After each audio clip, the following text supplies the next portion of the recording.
Aida डेलुटुक, जिन्हें हम Aida blackjack के नाम से भी जानते हैं, का जन्म 1898 में अलास्का के नोम शहर में हुआ था।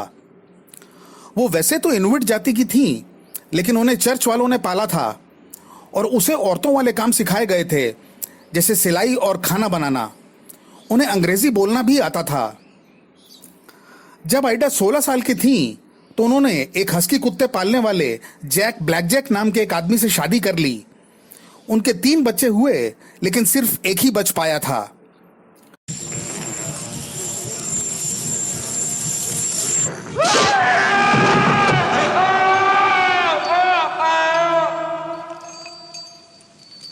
उन्नीस 1921 में यह परिवार एक बर्फीली जगह गया, जहां जैक आइडा और अपने बच्चे को छोड़कर भाग गया।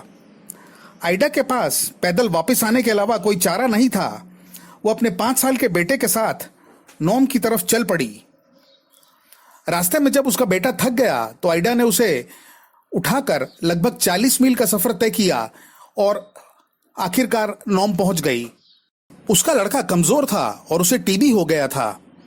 आइडा के पास कोई रास्ता नहीं था और उसने अपने बेटे को एक अनाथालय में छोड़ दिया और प्रण किया कि चाहे कुछ भी हो जाए, वो मेहनत करेगी और अपने बेटे को वहां से निकाल लेगी। उसी समय एक आइसलैंडिक अमेरिकन व्यालमोर स्टीफनसन ने एक ट्रिप रैंगल आइलैंड के लिए प्लान और स्पॉन्सर किया। स्टीफनसन एक पुराना आर्टिक एक्सप्लोरर था और उसे इस ट्रिप के लिए आदमी ढूंढने में कोई परेशानी नहीं हुई। उसका सपना था कि वो रैंगल आइलैंड को एक कॉलोनी के रूप में स्थापित करेगा। उसने 4 लोगों की एक टीम बनाई, जिसमें 20 साल के एलन क्लॉफोर्ड को टीम का कप्तान बनाया गया और बाकी लोग द लोन नाइट और फ्रेडरिक मोरा, जो दोनों 28 साल के थे, और आखिर में मिल्टन गेल, जो सिर्फ 19 साल के थे। स्टीफनसन रैंगल आइलैंड को कनाडा सरकार के अधीन देखना चाहते थे, लेकिन सरकार ने इस ट्रिप को पैसा देने से मना कर दिया। इसके बाद वो इंग्लैंड की सरकार के पास गए और वहां से भी खाली हाथ ही लौटे। खैर, इन सब रुकावटों के बावजूद ये ट्रिप आगे बढ़ता रहा और जब टीम नोम पहुंची, तो ब्लैकजैक को पता चला कि वो लोग एक अंग्रेजी बोलने वाली औरत की तलाश में हैं, जो खाना बना सके और टीम का ध्यान रख सके। आइडा ने जब टीम के 4 लोगों से इस बारे में बात की, तो उसे लगा कि काम बन जाएगा। उसे कहा गया कि उसे 1 साल के कॉन्ट्रैक्ट के दौरान उसे खाना पीना मिलेगा और उसे कुछ ज्यादा काम नहीं करना पड़ेगा। वैसे आइडा को हमेशा से ही पोलार भालुओं से डर लगता था और यह सुनकर उसे कुछ ठीक लगा। हैरानी की बात यह थी कि इस प्लान के जनक स्टीफनसन खुद इस ट्रिप पे नहीं जा रहे थे और उसने ये ट्रिप टीम के भरोसे छोड़ दिया था। वो आर्टिक में बहुत समय बिता चुके थे और इस टापू को कॉलोनी बनाकर वो मशहूर होना चाहते थे। साथ ही उनका एक एक्सपीडिशन कंपनी खोलने का भी प्लान था, जहां वो अमीर लोगों को आर्टिक की सैर कराना चाहते थे। उन 4 लोगों की टीम ने यह प्लान किया कि वो अलास्का से लोकल एस्किमो लोगों को भी इस ट्रिप पे ले जाएंगे, लेकिन सबने मना कर दिया।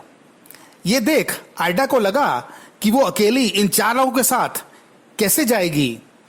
खैर, फिर उसने सोचा कि वो नोम में रहकर सिलाई करके कितना कमा लेगी और उसे अपने बेटे की चिंता होने लगी। वैसे आइडा को $50 हर महीने प्रॉमिस किए गए थे, जो काफी अच्छी रकम थी।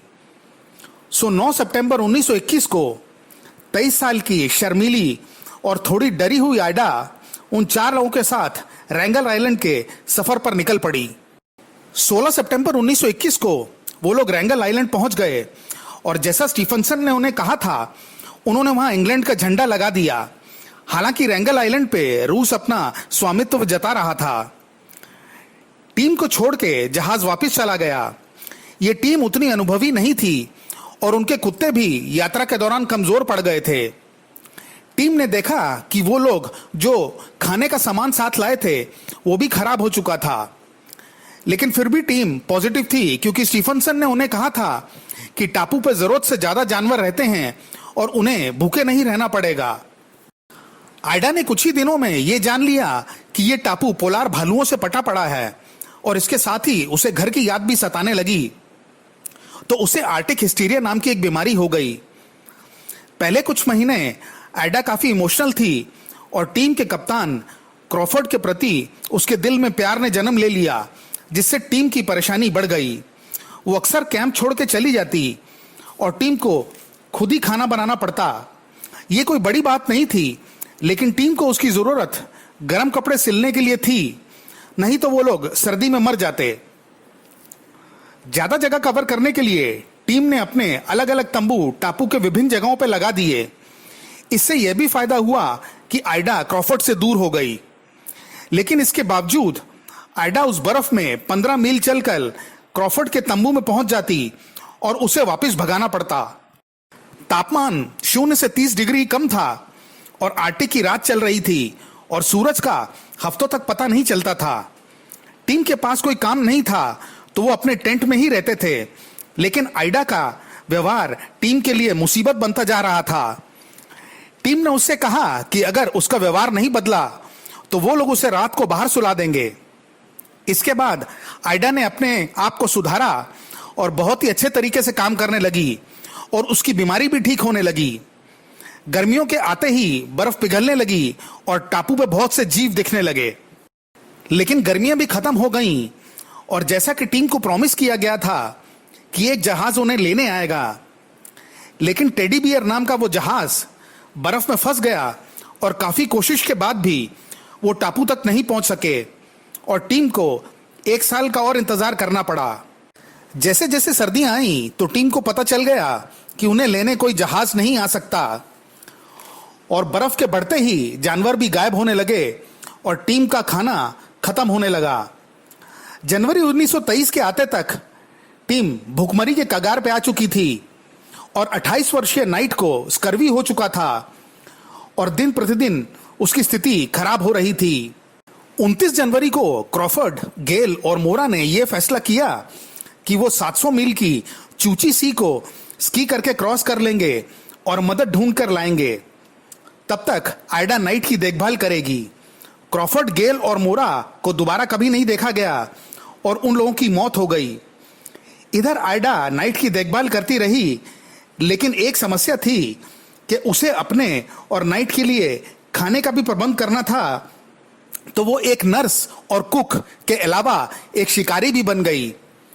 नाइट अपनी बीमारी की वजह से चिड़चिड़ा हो चला था और वो अक्सर आइडा पे चिल्लाता और उसे ताने मारता कि वो उसका अच्छे से ध्यान नहीं रख रही है।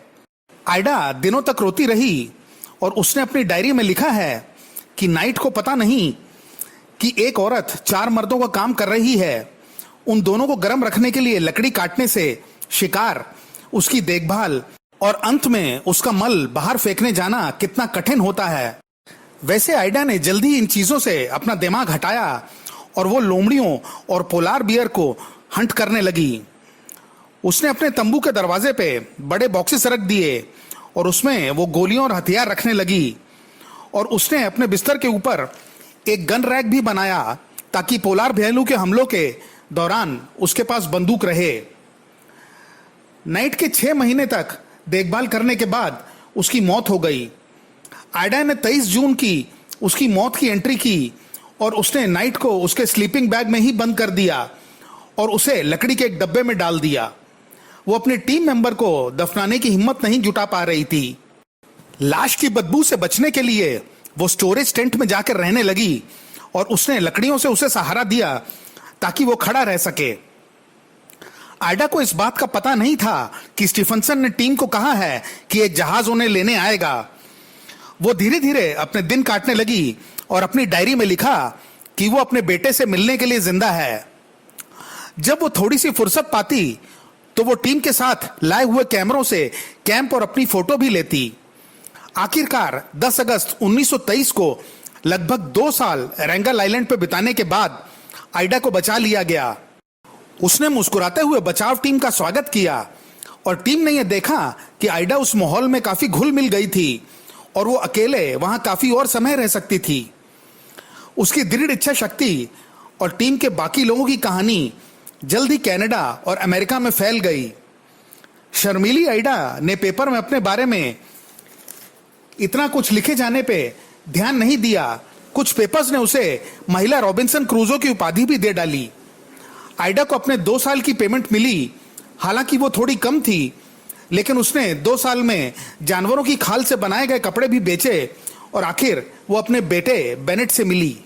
उसने उसे उस अनाथालय से निकाल लिया और अपने साथ सिएटल ले गई, जहां उसने उसका इलाज करवाया।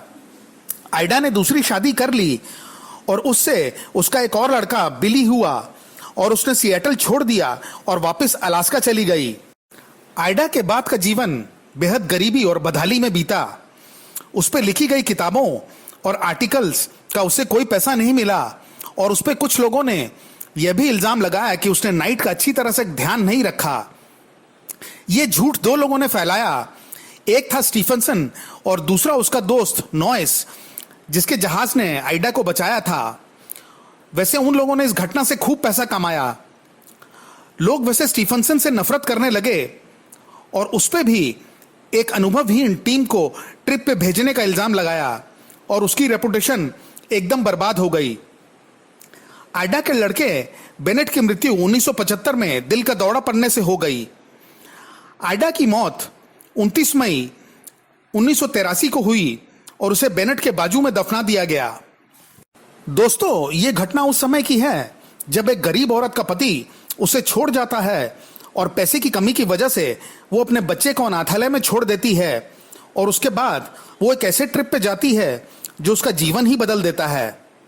उसके बावजूद आइडा पे नाइट का चिल्लाना और बाकी लोगों का झूठी खबर फैलाना हमें ये बताता है कि ये दुनिया कमीनों से भरी पड़ी है।